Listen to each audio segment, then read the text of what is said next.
I'll start with this.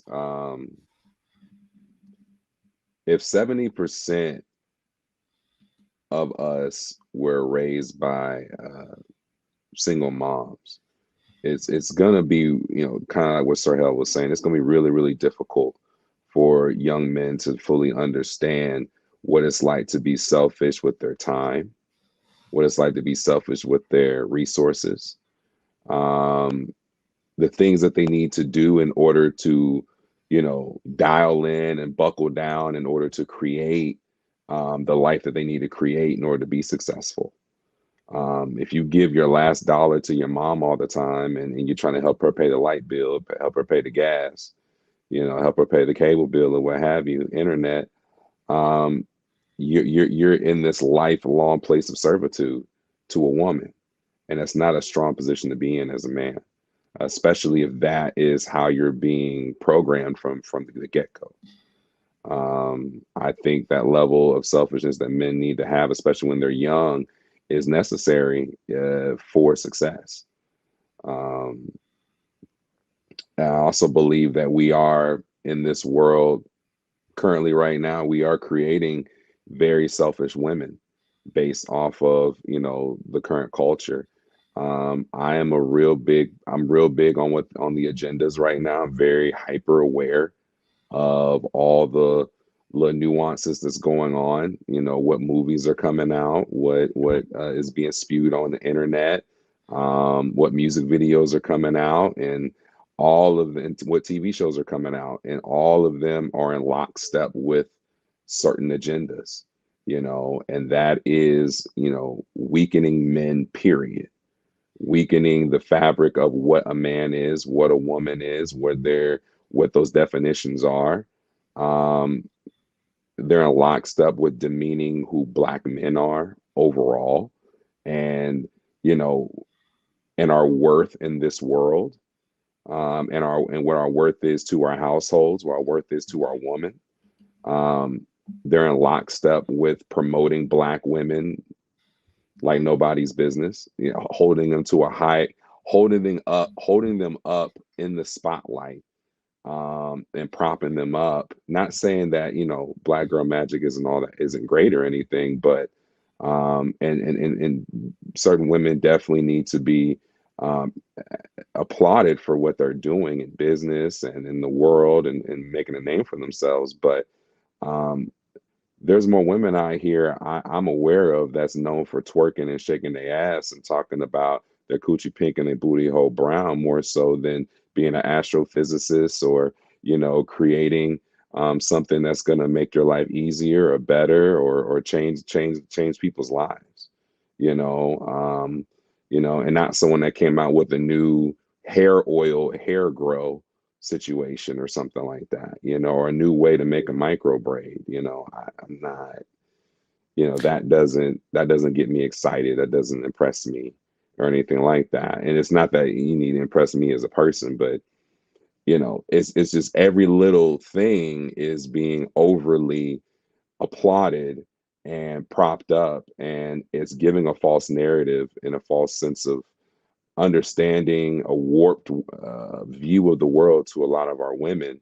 And the thing is that white men don't fall for it, Asian men don't fall for it, the white women don't fall for it. They know what it is, and they know who's propagating all of this. So, not what is a microbraid. Yeah. So, and I'm gonna go back and say this too. I'll make this clear. I come from a two-parent household, so people understand my background a little bit. Um, the man I am today is the man that my dad made. My dad is a football coach. My dad was raised by a Marine. No nonsense, all that kind of stuff. We had structure. My brother and I, we had structure. We had discipline. We were taught to be men. We were taught to suck that shit up and keep it moving and move forward. I am an Omega. My dad is an Omega. We went through hell. We went through a lot of different things. We were made to be a certain way. We were programmed to be a certain way, and a lot of that is the traditional definitions of masculinity. So being that type of person and coming up in this kind of world that almost feels like, I'm a man of, I come up in the world of a yesteryear, because right now this ain't the world that I came up in. This isn't the world that I was built for. But at the same time, they're making us feel like the villain. They're making us feel like we're toxic. They're making us feel like um, everything we're doing is wrong, and we need to be hypersensitive to the world and to You met him? everybody else. And yeah, Let me just ask you, who do you, when you say they, like who are we talking about? I just want to be clear. talking about society. We're talking about the current culture. We're talking about the people who are behind the different agendas, the people who are pulling the strings, the people who are writing the scripts, the people who are paying the big money for the corporations to market things in a particular way. And honestly, this is one of the few places I can actually freely talk about that, because on my platforms, it's difficult for me to get into some of this stuff because I am an actor, I am a model and whatnot, and it's difficult to really get into that. I can tell you right now how many roles that come out for strong masculine men, um, you know, uh, for a movie, and it's very rare, that's coming out. But I get a whole lot of auditions for being the other family member, or being the male partner to another male, and all that kind of stuff that they want you to go out for and be comfortable with, and put on a dress and shut up and just take the check. No, no, and I will never sacrifice my morals that way.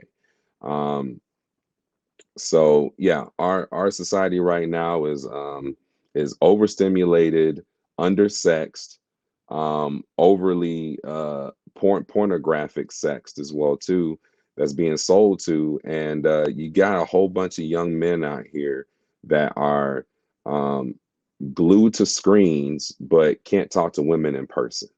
They're glued to screens but they can't talk to men in person.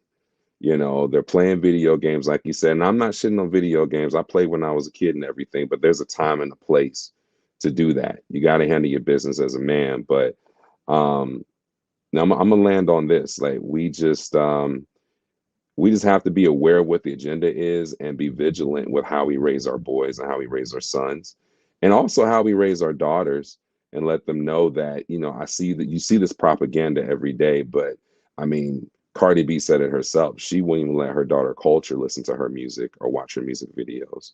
Young Miami also said she would never let her children, her future children, be a city girl or watch her music videos or listen to any of her music. So if they're the ones that are leading a lot of this culture, and they won't even let the next generation of their children be affected by it, why are they out here affecting millions of little girls and boys' minds in a negative manner? So I'll land there.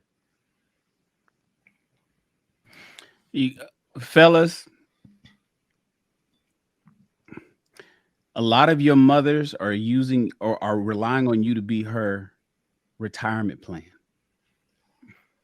Whether y'all know it or not, a lot of y'all mothers are planning on using you as her retirement plan.